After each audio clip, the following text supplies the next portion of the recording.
Cold temperatures won't stop the topper action as we have scores from all sports, including dance and CyberPatriots, along with a recap of the annual Poetry Out Loud competition here at Marshall. Stay tuned.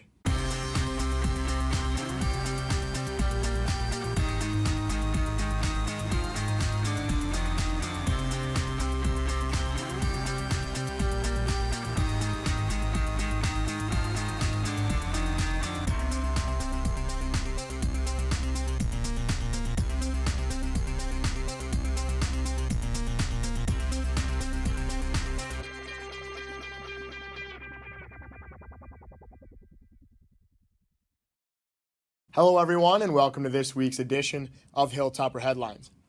The Topper winter seasons continue to roll on through the cold weather as we head towards winter break. And to start off this episode, let's take a look at last week's game recaps. The Topper girls basketball team took on North Lakes Academy this past Saturday in a boys and girls doubleheader. The girls took down the Huskies with some stingy defense. A 68-10 win for the Toppers was led by Grace Kirk and Gianna Neepkins, who each recorded 14 points, and Lydia Swanson, who picked up 12. Tuesday night's game was a bit closer, but the Toppers' strong defense again helped lead them to a 55-46 win over Proctor. Neepkins had a game-high 16 points, and captain Rachel DeWitt scored 11. The girls will be in action again on Saturday as they take on Ashland. That game will be played at Hermantown High School. The second part of that Saturday doubleheader saw much of the same from the boys basketball team.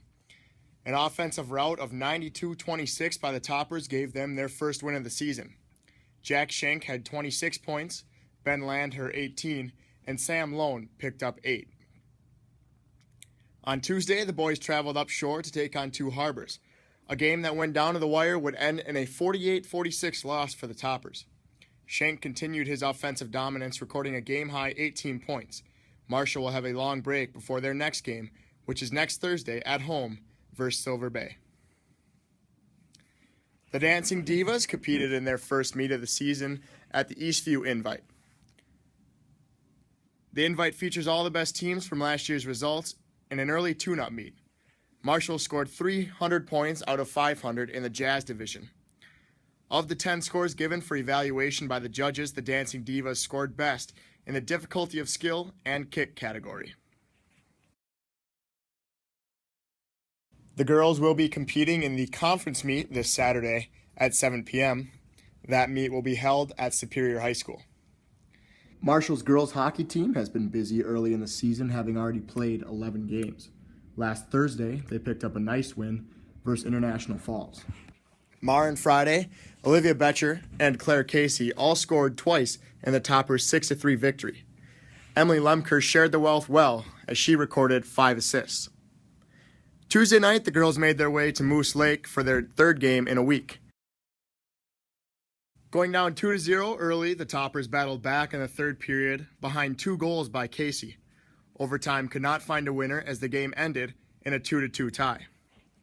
The Toppers will have 2 games this weekend as they take on Richfield Friday night and Northfield on Saturday. Both of those games will be played at Mars Lakeview Arena. The boys hockey team had a big game last Thursday as they traveled to Hermantown to take on the defending state champs. Levi Stauber would score the first goal of the game in the very first period. But 3 unanswered goals by the Hawks would prove to be enough as the Toppers played hard but would fall 3-1. Things turned around offensively for the Toppers on Tuesday night as they defeated St. Francis 11-1. Stauber recorded 4 goals, George Granis had 2, and Roy Spaghetti picked up 4 assists.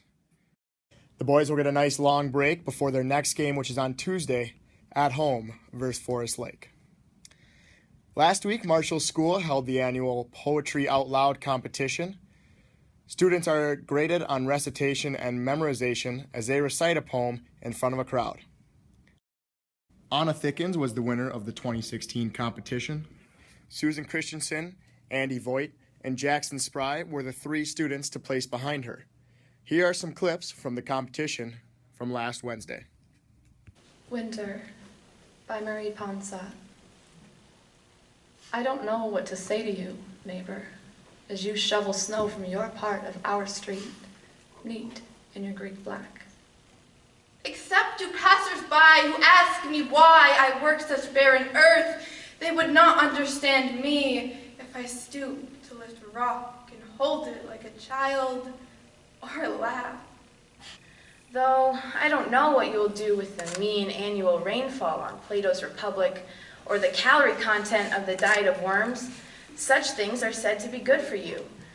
Today my son told me that in the meadows, at the edge of the heavy woods in the distance, he saw trees of white flowers. I feel that I would like to go there and fall into those flowers and sink into the marsh near them. Next, we'll take a closer look at the two CyberPatriot teams here at Marshall.